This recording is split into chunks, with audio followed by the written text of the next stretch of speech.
नमस्कार, जय श्री कृष्ण। कैसे हैं आप सब? मेरे YouTube चैनल धर्म समाधान में आप सभी लोगों का हार्दिक स्वागत है। आज हम आपको बताएंगे सावन अमावस्या, जिसे हरियाली अमावस्या के नाम से भी जाना जाता है, 2025 में कब है? 23 तारीख को है या 24 तारीख को पड़ रही है?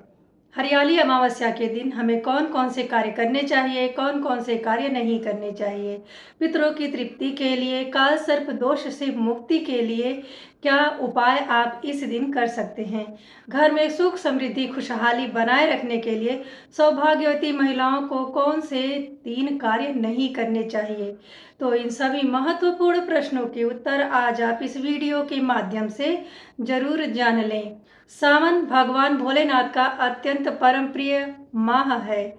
इस माह में पड़ने वाली अमावस्या को बड़ा ही विशेष माना जाता है। जिस प्रकार आश्विन मास की सर्वपितृ अमावस्या पितरों को तृप्त करने के लिए सर्वश्रेष्ठ मानी जाती है, ठीक उसी तरह से ही सावन माह में आने वाली श्रावणी अमावस्या, हरियाली अमावस्या या सावन अमावस्या का भी अपना एक विशेष महत्व होता है। इस अमावस्या के दिन भी पितृ तर्पण किए जाते हैं, पीपल वृक्ष की पूजा की जाती है, तुलसी जी की और केले के पेड़ की भी विशेष पूजा आराधना की जाती है।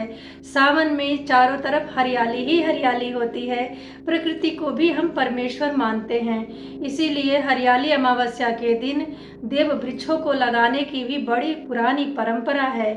हरियाली अमावस्या के दिन काल सर्पदोष, पितृदोष और घर में सुख समृद्धि सौभाग्य की प्राप्ति के लिए आपको कौन से 9 उपाय करने चाहिए, पहले उसे जान लेते हैं। पहला उपाय है, यदि आपके ऊपर काल सर्प दोष लगा हुआ है, आपके ऊपर पितृदोष है, तो आप अमावस्या के दिन भगवान भोलेनाथ की विशेष पूजा करें। उनके सम्मुख एक 5 मुखी आटे का दीप प्रज्वलित कीजिए शाम के समय। वहीं शिवालय में बैठ के आपको शिव जी के मंत्रों का जप करना है। आप अपने पितरों को उत्तम गति प्राप्त करने के लिए भगवान भोलेनाथ से प्रार्थना करें। दूसरा उपाय यह है कि यदि आपके घर में योग्य वर हैं, कन्याएं हैं, विवाह नहीं हो रहा है, पितृदोष के कारण कहीं शादी नहीं हो पा रही है, मंगल दोष है, तो आप अमावस्या के दिन आटे की गोलियां बना करके किसी समीप के सरोवर या तालाब में मछलियों को खिलाइए। इससे भी विवाह के योग बनते हैं और आपके ऊपर पितरों का आशीर्वाद बना रहता है। तीसरा कार्य है, इस अमावस्या बड़ी ही शुभ एवं पावन है जो सावन में आती है, तो आप शाम के समय एक प्लेट के ऊपर स्वास्तिक बना लीजिए। आप कुमकुम रोली से स्वास्तिक बनाएं और उसके ऊपर एक दीप प्रज्वलित करें। आटे का दिया आपको बनाना है और शाम के समय माँ महालक्ष्मी की भगवान गणपति के साथ विधिवत पूजा उपासना करनी है। मान्यता है कि इस दिन यदि आप माँ लक्ष्मी की शाम के समय में पूजा करते हैं, उनके स्रोतों का, मंत्रों का, उनके चालीसा का पाठ करते हैं, तो ऐसे घर में सुख सौभाग्य धन की वृद्धि होती है। तो आप भी चाहें माँ महालक्ष्मी की कृपा प्राप्ति के लिए शाम के समय में उनके 18 पुत्रों के नाम का पाठ कर सकते हैं। श्री सूक्त के 16 मंत्रों को 16 बार आपको पाठ करना है, या आप चाहें तो माँ महालक्ष्मी के किसी भी मंत्र का जाप आप 11 माला करें। यह सारे कार्य आपके घर में सुख समृद्धि और अस्थायी धन का वास कराते हैं। अगला कार्य है, आप अमावस्या के दिन सौभाग्य की वस्तुएं दान करें। यदि यह कार्य सुहागिन महिलाएं करती हैं तो उनके सौभाग्य में वृद्धि होती है, सुहाग की उन्नति तरक्की होती है, उनकी काया निरोगी रहती है। और यदि सुहाग की सामग्री जैसे चूड़ी, बिंदी, सिंदूर, आलता जो भी आप दान करेंगे वो हरे रंग का होना भी चाहिए। और जब कुंवारी लड़कियां दान करती हैं तो उन्हें योग्य, गुणवान, धनवान, सुशील पति की प्राप्ति होती है। उसी तरह से लड़के भी चाहे तो किसी भी जरूरतमंद महिला को सिंदूर, बिंदी, चूड़ी का दान करके पुण्य लाभ को प्राप्त कर सकते हैं। निकट भविष्य में उन्हें भी योग्य कन्या का योग जीवन संगिनी की प्राप्ति होगी। तो आप भी हरियाली अमावस्या के दिन सौभाग्य की वस्तुएं दान करके अपने भविष्य को सुधार सकते हैं, सौभाग्य की प्राप्ति कर सकते हैं। अगला कार्य है, आप हरियाली अमावस्या के दिन किसी भी ज़रूरतमंद व्यक्ति को भोजन का दान करें। इस दिन आप चाहें तो कच्चा आटा, रुपए, पैसे भी दान कर सकते हैं। ज़रूरतमंदों की जब रोम रोम खिल उठते हैं, तो स्वतः ही उनके रोम रोम से आपके लिए आशीर्वाद निकलेगा। इसलिए आप चाहें तो इस दिन खीर बना करके गरीब ब्राह्मणों में, गरीब ज़रूरतमंद असहाय लोगों को दान कर सकते हैं, या आप चाहें तो पितरों की तृप्ति के लिए गाय, कुत्ते, कौवे को भी खीर बना के भगवान को भोग लगा करके दान कर सकते हैं। इस कार्य को करने से भी आपके पितरों का आशीर्वाद आपको प्राप्त होगा।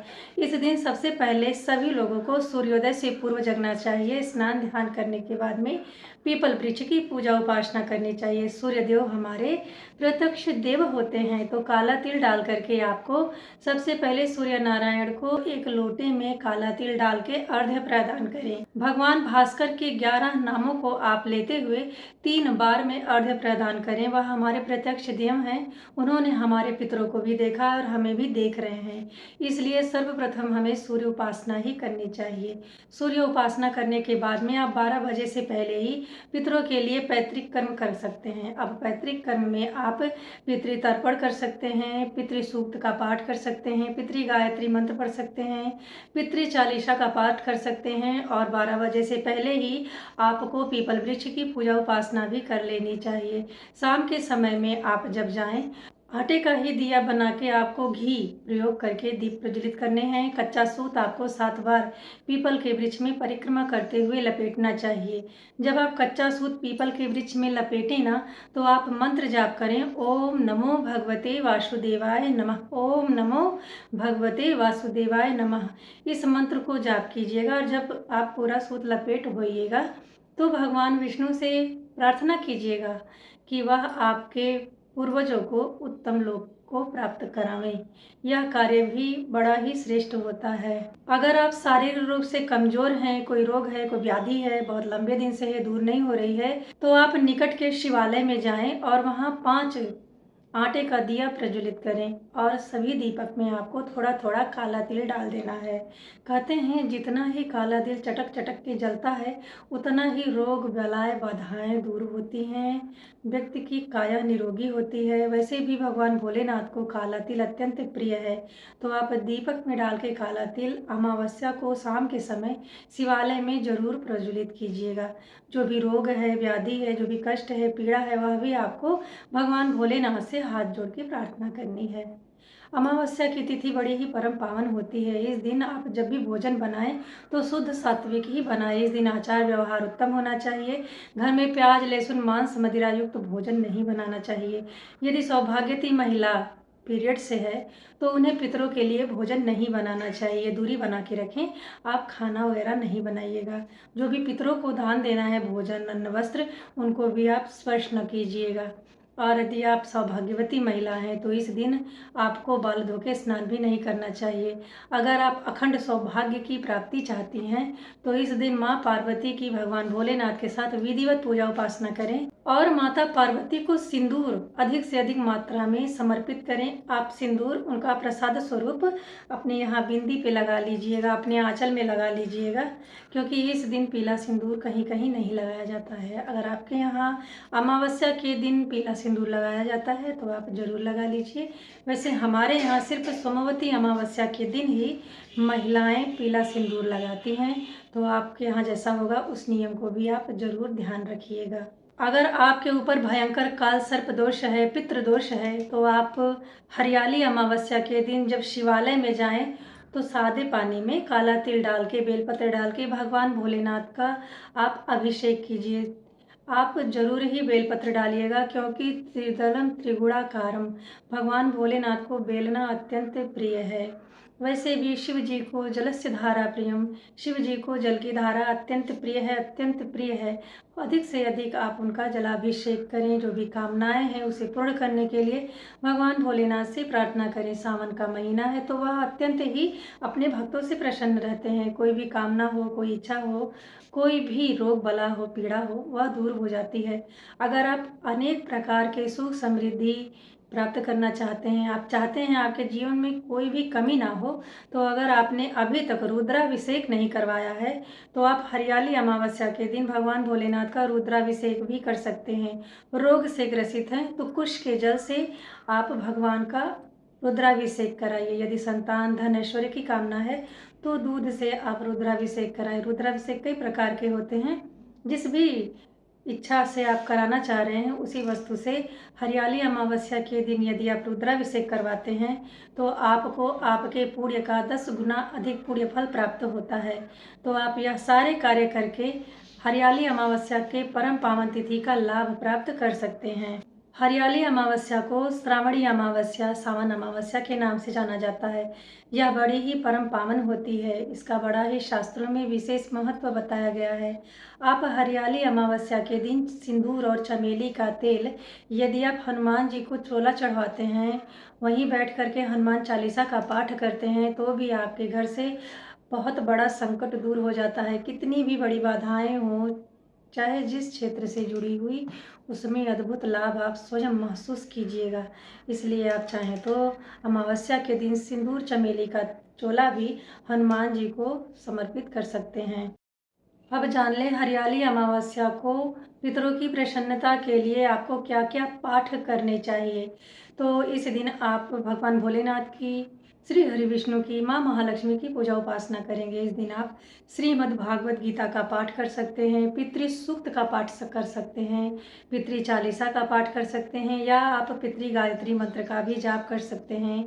आप अपने पितरों के फोटो को साफ कर लीजिएगा, उस पर फूल माला अच्छा से लगा दीजिएगा। इस दिन उनके निमित्त आप अन्न, वस्त्र, फल इत्यादि दान करें। आप जो भी भोजन पितरों के लिए बनाए हैं उनका 3 हिस्सा कीजिएगा, पहला गाय को, दूसरा कुत्ते को और तीसरा कौवे को। आप चाहें तो चींटी को कच्चे आटे में चीनी मिला करके, चीनी का बूरा मिला करके भी दान कर सकते हैं।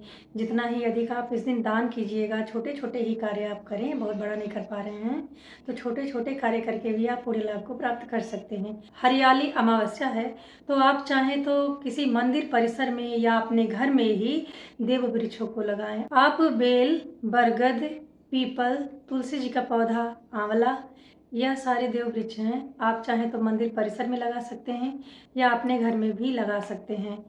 अमावस्या के दिन ना वृक्षारोपण जरूर करना चाहिए, इससे भी आपको देवी देवताओं का आशीर्वाद प्राप्त होगा। आप सोच रहे होंगे कैसे? क्योंकि हमारे जो भी प्रमुख देव हैं ना, उनसे संबंधित कोई ना कोई वृक्ष है। जैसे भगवान श्री हरि विष्णु से संबंधित पीपल का वृक्ष है, शिव जी से संबंधित बेल वृक्ष है, माँ महालक्ष्मी से संबंधित तुलसी जी का वृक्ष है। भगवान श्री हरि विष्णु स्वयं आंवले के पेड़ में वास करते हैं। ब्रह्मा, विष्णु, महेश बरगद के वृक्ष में निवास करते हैं। हमारे पितर भी सभी देवी देवताओं के साथ पीपल के वृक्ष में वास करते हैं। तो आपकी जो भी इच्छा हो, श्रद्धा हो, एक पौधा जरूर ही लगाइएगा, क्योंकि हम ना अपनी प्रकृति को ही तो परमेश्वर मानते हैं। अमावस्या की रात्रि में भूत प्रेत जो भी होते हैं बड़े ही एक्टिव हो जाते हैं, तो आप इस तिथि का ध्यान रखते हुए रात्रि में कहीं 12 बजे के बाद नहीं रहिएगा। यदि आप एक गर्भवती महिला हैं, ऑफिस जाती हैं, तो आपको इसका विशेष ध्यान रखना चाहिए। या तो आप जाएं ही नहीं, और अगर जाती हैं तो बहुत रात होने के बाद घर ना लौटें, क्योंकि इस दिन काली शक्तियाँ बड़ी ही प्रबल होती हैं।